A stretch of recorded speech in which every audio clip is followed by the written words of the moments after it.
just looked at the list and was like, oh, I'm next. And I'm the one that made the list. All right, hold on. I came over prepared, as I always do. So, all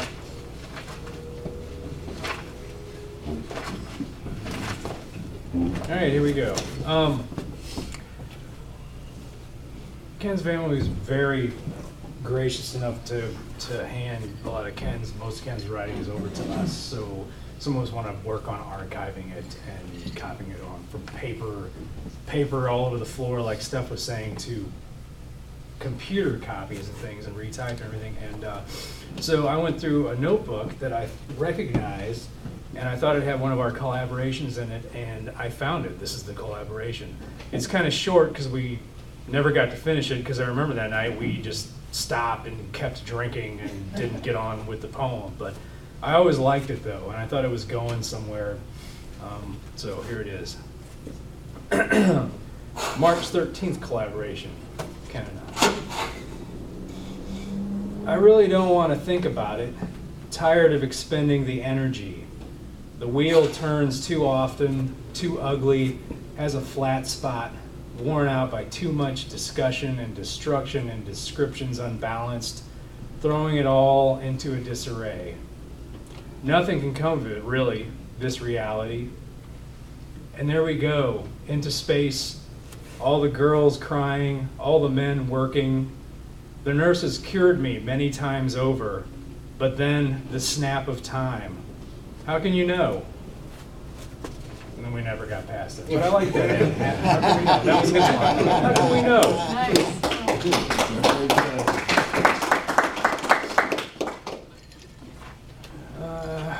That's kind of a bummer of a poem. I want to read this one. I'm going to do this one first. I was more sad. You know, time heals all wounds and all that. So I'm going to read this one. I wrote this one after I got some of his tape cassettes from Joe Brown's garage.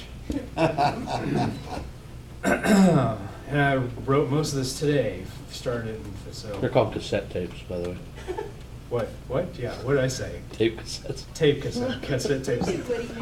Tape cassettes. I like a young whippersnapper. All right. Driving around in cold rain, listening to tape cassettes that belong to you, my dead friend. I popped one in the player. It's midway through the album, and I find that I'm picking up precisely where you left off. A song that you failed to complete will now end with me. A delayed but realized loop that by chance managed to shift between past to present.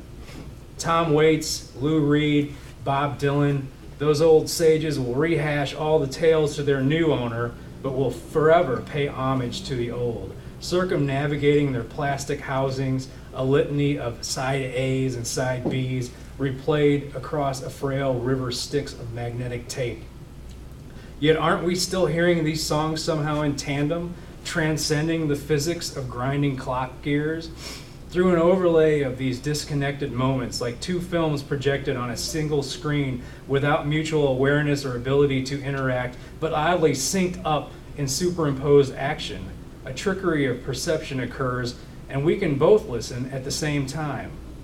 And yes, memory too is a trick that makes time seem as if it should be thin and easy to penetrate, full of doors, but time is globular and viscous, impermeable to action. Try as I might, I know it's just a futile grab. There is no physical passage. We will never hang out again, you and I, in a truly temporal sense. With those old cassettes, they will provide an illusory bridging, a folding of space-time that occurs in the head. So every time the reel spins back around to that middle point of the tape where you hit stop for whatever reason, something will be remembered, and time will bend, and I will greet you across that overlap.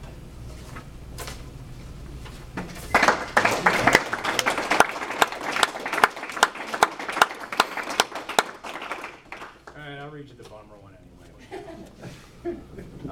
Ken was supposed to throw them on the floor now. Yeah, with this one. I was writing this when Ken was keeping me up a lot at night. I couldn't sleep and stuff, so. You're supposed to be the ghost, but I'm haunting you now, driving past your old house, the old city streets, sitting at the bar, trying to recall dialogues, You know, I got reading glasses. I don't know what my problem is. I forgot about that. Waking up conjured into 2 a.m. writing seances. I have become the specter. You have become the exorcism. Quite often something will happen and I will jump up to call you, and then remember you aren't reachable by customary means anymore. No, where you are there are no phones, no computers, no jobs, only bright oceans of ideas, a paradise of conversation, 24-hour dive bars, and occasionally mentally driven communiques that may drift through town like distant foghorns or bits of paper, messages from those of us still stuck here in the purgatory of biological constructs, the day-to-day drudgery and dealing, calling out like banshees to the other side. The other night, I dreamt I had an old golden chariot of a car, 70s model ramshackle Oldsmobile or something, and I was driving you around St. Louis streets at night, cruising and talking about books or whatever. But then it started raining like crazy, and the soft top leaked like a son of a bitch. I woke up damning the rain, the soft top, and the compulsion to you create in me to write poems like this one. Unable to sleep, I haunted the window for a while, trying to locate the point where things can go on, wishing very much to be cast out back into restful dreams and a mundane sort of normalcy.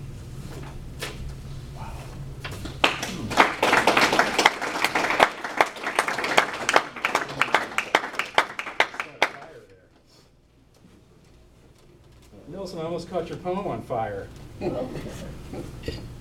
This is a poem by Nelson. This is a haiku. I'll go ahead and throw this in now. We scattered some of Ken's ashes, and Nelson put some of them in his drink and drank them. And he wrote this haiku about it. Drank you in vodka. Bourbon, you son of a bitch. I still drank you, Ken.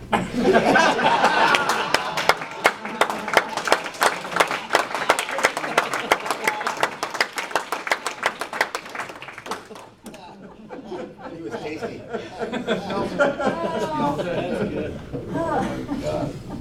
Oh, Sheldon has children. Sheldon. All right, I got a funny poem and then I got a Ken poem. What do you want to hear? One? Both. Both? Okay. Read it all. All right. I almost chose a line from this for the broadside. This was called Lucid Frost. This is Ken's poem from the book. Here we go. Forgot the name. In Between Amnesias, which Catherine was kind of giving me a copy of. Through the fog of fatigue are the faces of friends and myself. We're all plagued with the truth which is vague. Underneath our smiles are facades which we're bewildered by, the mildew-stained emotions damaged by repression's rage.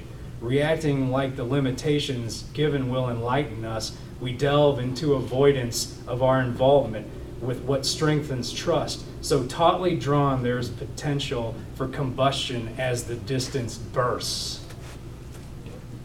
And like they were talking about earlier, you can hear that I can't do it as well as him, but that cadence is in there, the way he wrote. That's his signature style, which I'm not drunk enough to try to imitate.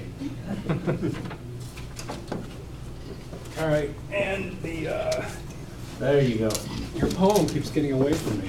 Way to throw it, buddy. I wrote this because, I don't know, I wrote this back in September, early summer. I just thought it was funny and I thought Ken would get a kick out of it, and I don't think I ever got to read it in front of him. But it's called Capitalism. I have a pair of pants with a zipper so short, when I have to take a leak, I must unzip and unbutton and remove my belt to do my business. Otherwise, I can't pull it out. I do not like this. It is not because I'm particularly well endowed. It's just that there isn't enough space allowed by the shortened zipper to comfortably, unsheath my sword. I imagine some fat, slimy CEO sitting around thinking of ways to improve the always important bottom line. Hey, I got a great idea. We shave 1 inch off every zipper, off every pair of pants we manufacture. Flash forward to poor children sweating in front of sewing machines, breathing peeling paint chips. That'll save us blah, blah, blah, blah dollars. That CEO must have a really small dick. Or maybe he's so rich, he doesn't have to take a piss anymore, having had his penis long ago bronzed and replaced by a subordinate hooked up via hoses to his kidneys who pisses for him. Only the subordinate has to worry about the shortened zippers, being yelled at by the CEO to hurry it up, as it is not his problem. So it goes.